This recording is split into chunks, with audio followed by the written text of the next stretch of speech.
Ukraine is hitting Russia where it hurts militarily. It's an attacked an aerospace facility critical to Moscow's military operations and a heavily fortified airbase also connected to the space program. Both attacks were located deep inside Russia. Ukrainian President Volodymyr Zelenskyy called the double strike significant. Is part of his post. In Russia's Samara region, one of the key enterprises within Roscosmos, the Progress Center, which was involved, among other things, in electronics production, was hit. Our long-range sanctions also reached the Savas-Leka airfield, where the carriers of Russian missiles that strike our cities and villages are based. He refers to sanctions as a metaphor for where Western efforts have failed to stop Russia. So was this operation a success? And if so, how significant was it? I've got space program insider Keith Cowing with us and Peter Hayes, whose research includes space security and missile defence, both based in the US. Keith, run us through the implications of this aerospace facility having been hit in the Russian region of Samara, where local officials have confirmed a sustained attack. Well, right now, of course, Russia's at war. They have financial problems. They really don't have any, float left in, the bank to cover things. And like any other large country, their aerospace, military, and civilian is dispersed to a variety of places. So, when you knock things out right now, they really don't have a quick way to come back. And their, pipeline of other things has already been disrupted. So lack of money, lots of things being bombed. It's not been a good day for Russia's space program, whether it's civilian or military. Is this the only factory in all of Russia that produces Soyuz rockets? Well, I get it. There's one central place where you put them together, but there are many components that come from many places. And again, the Soyuz, it's a workhorse. They know how to build these things really quickly. But, again, when you have a war economy colliding with a space economy, one's got to give. And I'm sure that other priorities in terms of just basic, people and resources have already been pulled away from these things towards the military aspect. So everything's dual use, but right now it's pretty much one use and then everything else. But how important are the Soyuz rockets to Russia's campaign?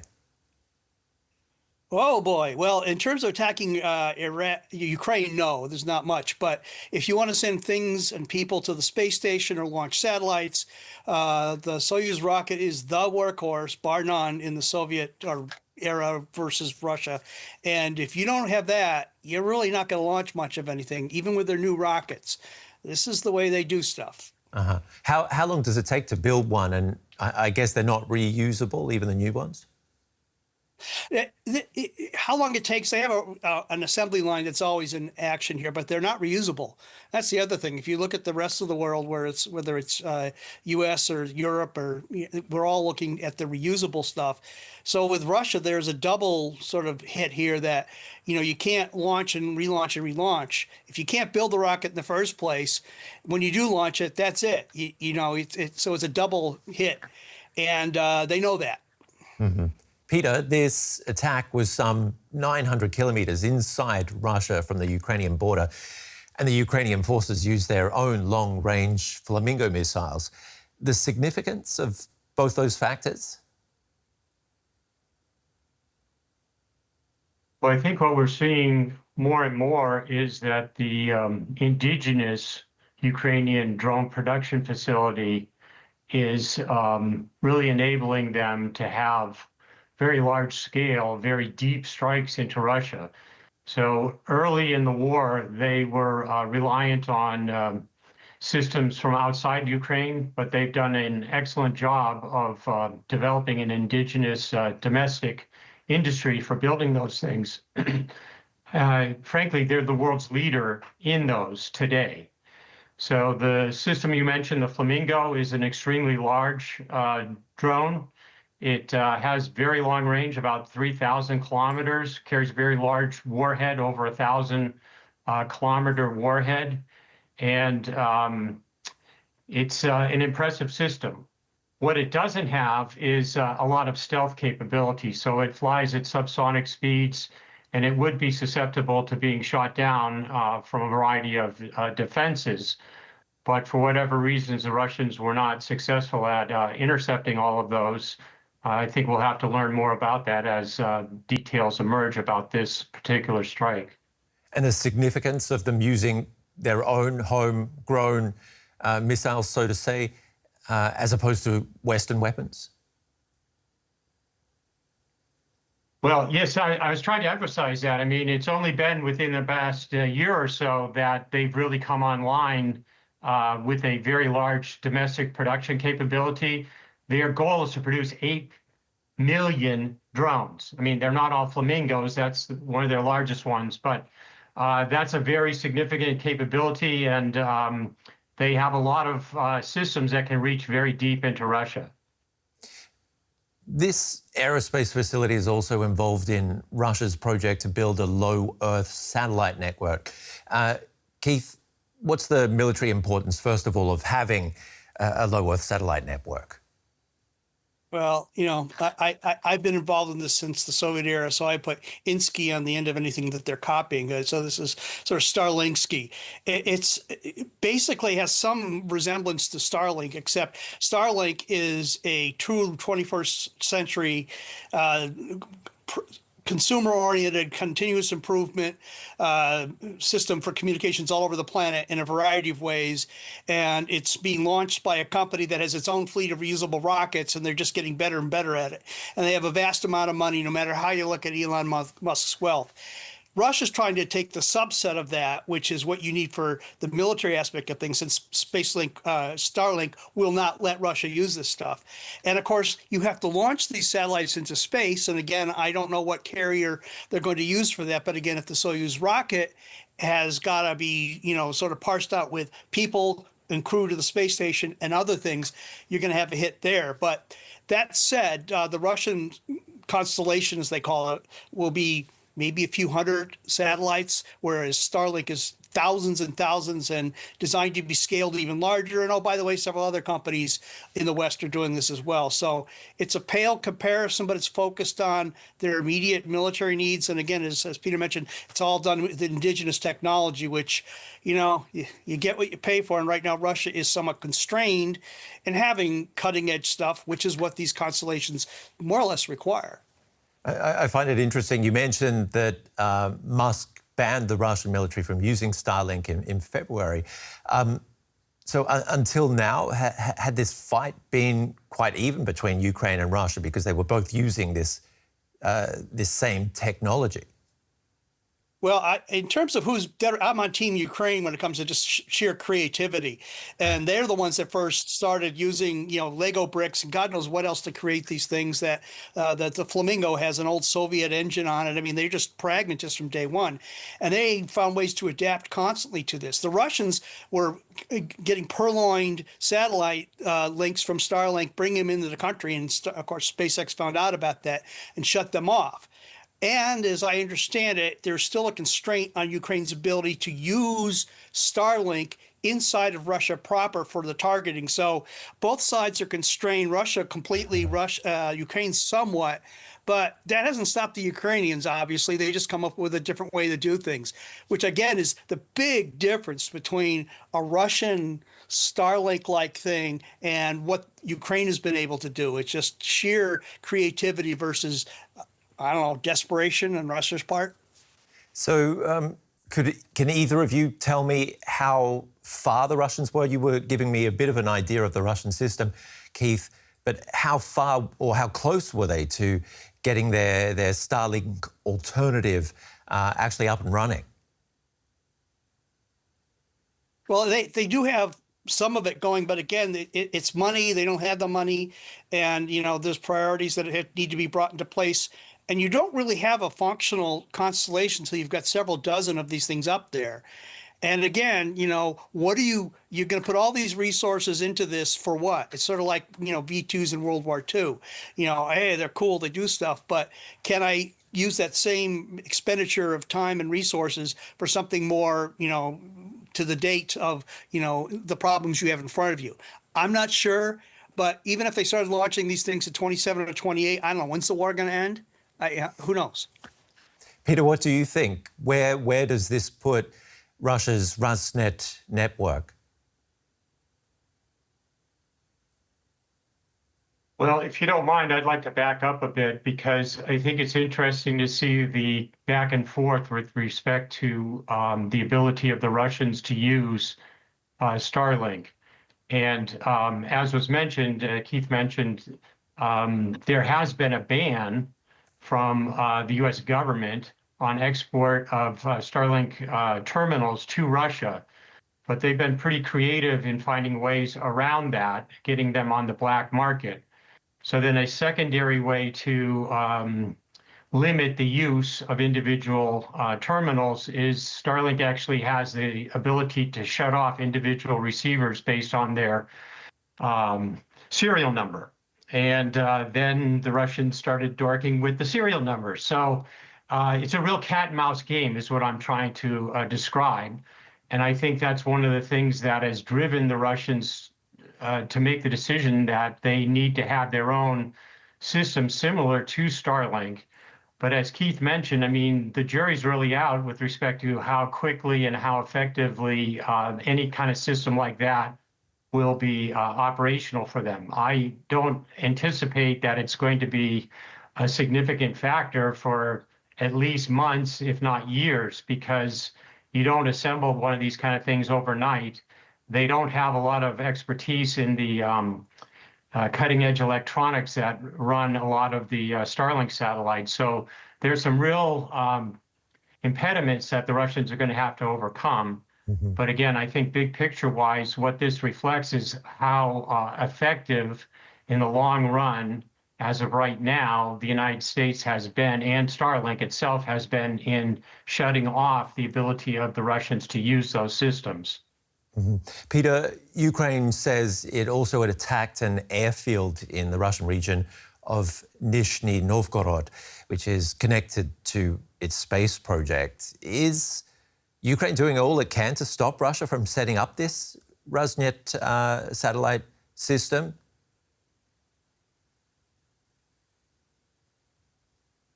Well, I think the Ukrainians' goal is to have a very comprehensive attack across many segments of the Russian wartime economy. So, as well as their commercial sectors, I mean, and their gas sectors. So, again, what I think has really changed just in this year, 2026, is the massive number of domestically produced long-range drones that they're able to increasingly strike targets deep inside of Russia.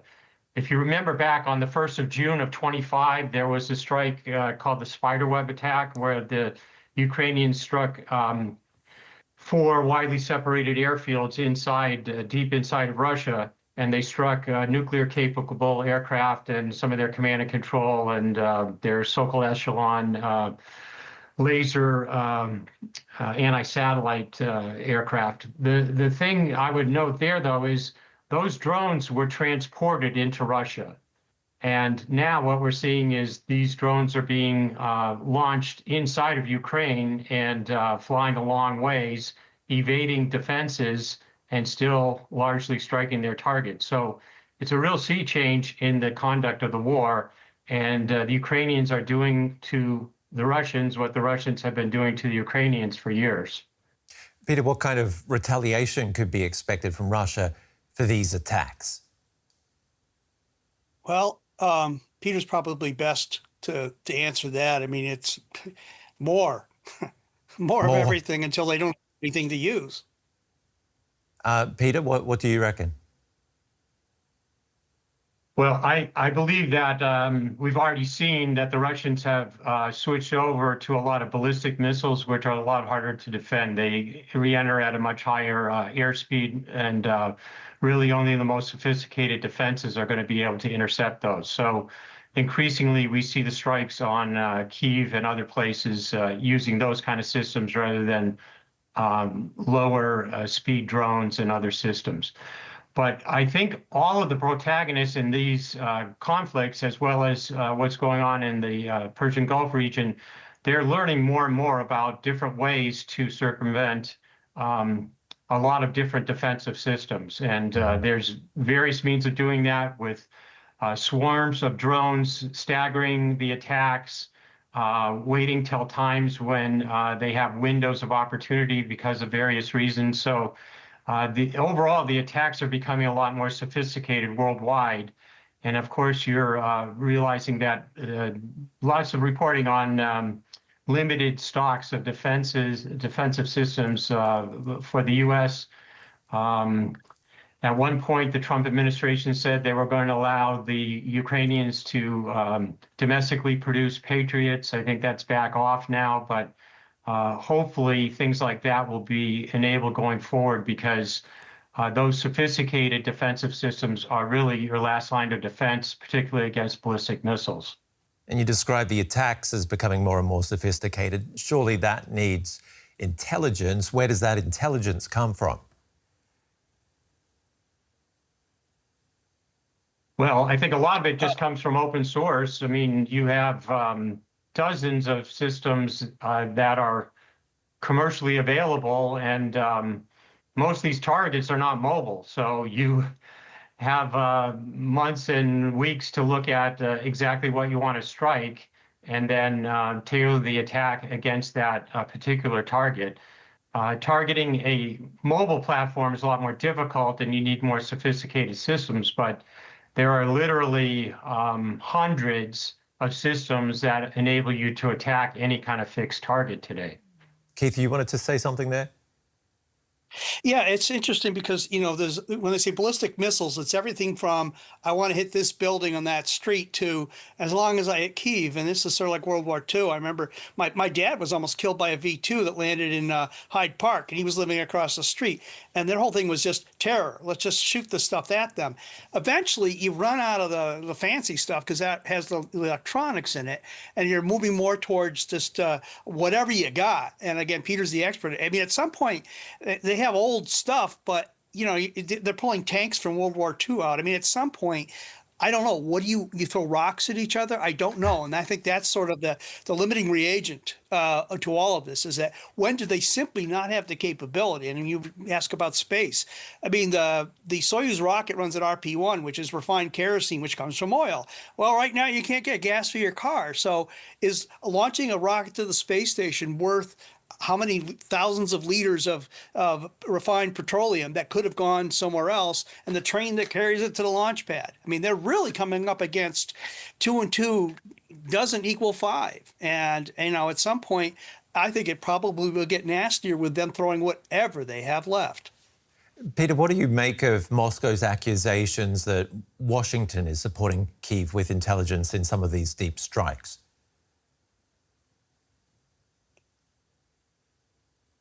Well, I have no inside information about that.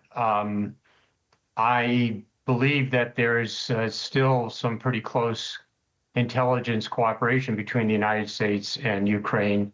But again, any fixed target is very, very knowable. It can be studied over weeks and months, and attacks against it can be tailored based on exactly what's located. And that includes all the defensive systems. So it's, it's a different world today. It's very much an attacker's world rather than a defender's world, in my judgment. And another thing we haven't really touched on, but when you use a multi-million-dollar interceptor against an attacking system that costs hundreds of thousands of dollars, that's a real losing proposition as well, and that's why you're running out of those things. I also mentioned that the Ukrainians' goal is to build 8 million drones this year indigenously. So the attackers are basically able to overwhelm almost all defensive systems with those kinds of numbers. So closing words, where does this leave us? Peter, you first of all. Well, with respect to what was struck most recently, the Soyuz plant, I mean, I think that's significant, maybe a little less so for the direct military applications. But as Keith mentioned, really what's going on is much more of a balancing act. And when one type of thing goes down, there's not always an ability to recover that, or where do you have the resources allocated? So the Russians are increasingly faced with those kinds of problems because of all these deep strikes. Keith, any words of wisdom before we go?